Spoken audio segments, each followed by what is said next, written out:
One of the ways that it evolved was moving it to an actual in-person class. So unfortunately, by the time the course was approved and we were ready to put it on the books, it was at the start of the pandemic. So I had never envisioned it as an online class. So I had to then make a class that's mostly conversation-based work in that environment. And it was successful for the first 3 times that I taught it. Now that I'm able to teach it in person, it did shift a little bit of how we use the space in class, how we get to interact. And so I was able to develop more exercises where students are like in shared small group work or partner work that's helping us get through the material in those kinds of ways. Other things that have helped the class evolve include the attention that it has kind of garnered and people becoming very interested in it. So I've had the opportunity to then make contact or build a relationship with people who I've been able to bring into the classroom. So for example, just last week and last year for the first time, Shelly Lares was able to come in and talk to the class. And so that just gives an opportunity for a whole other perspective that I'm able to offer students to help think through what Selena's impact has meant. Another opportunity that happened through a student in the class was Perez was able to visit Selena's husband. And so I've been able to make room in the class for their stories, their perspective on who she was to them, and tie that into the course material. I mean, I think she actually makes it a safe space for those conversations. So I do have a student enrollment, students who are very interested in talking about those topics and that have actually come quite well versed. So one of the ways that we establish that is being able to look at some of the experience that Selena herself went through as a young woman in the industry and look at those stories. And they usually allow students to talk about connection to their personal experience of how maybe their, for example, their bodies have been scrutinized as young women. When we look at how some of the commentary of how people talked about Selena. And so it allows for students to share those stories because they can feel a connection, they can feel represented. And so usually it's made it, I think, quite easy to jump into those topics.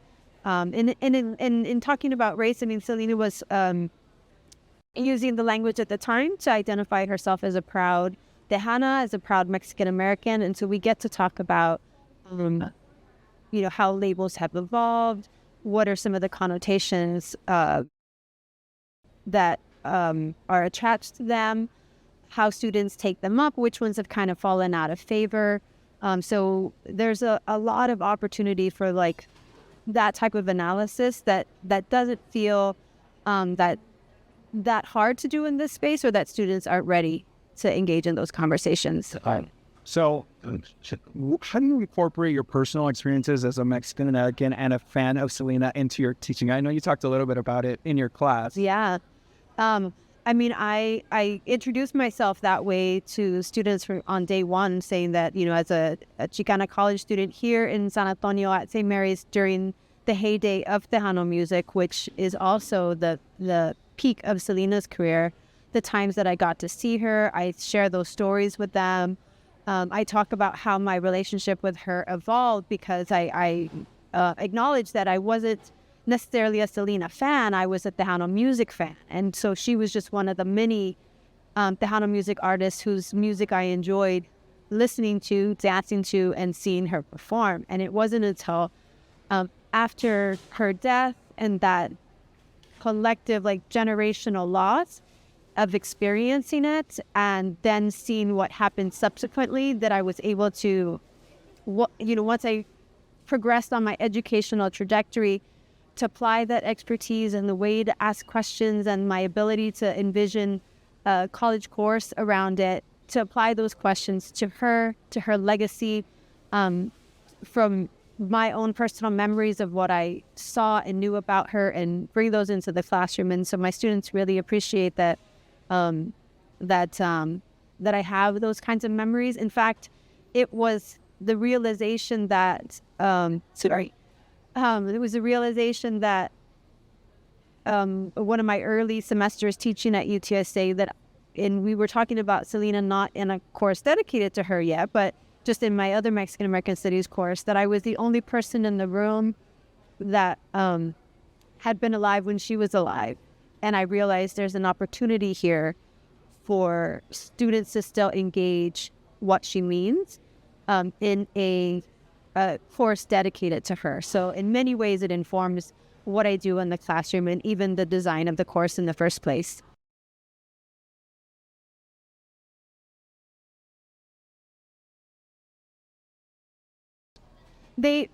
Students have expressed a lot of surprise about the class. Again, it isn't what they expected.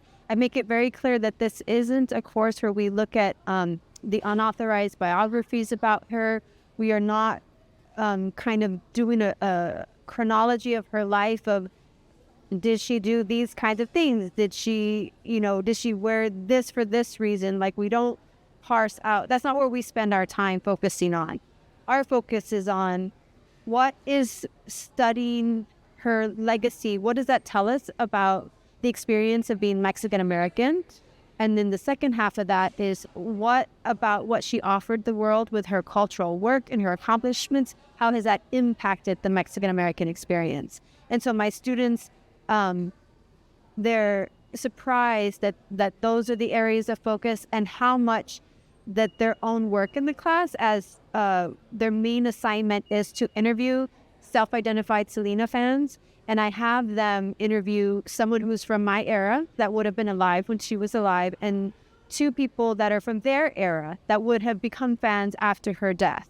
And that by doing that, they're generating and producing knowledge that we can then add to what exists in the scholarly record about Selena. And so I encourage them to think about themselves as scholars, as knowledge producers, as worthy of contributing to that conversation.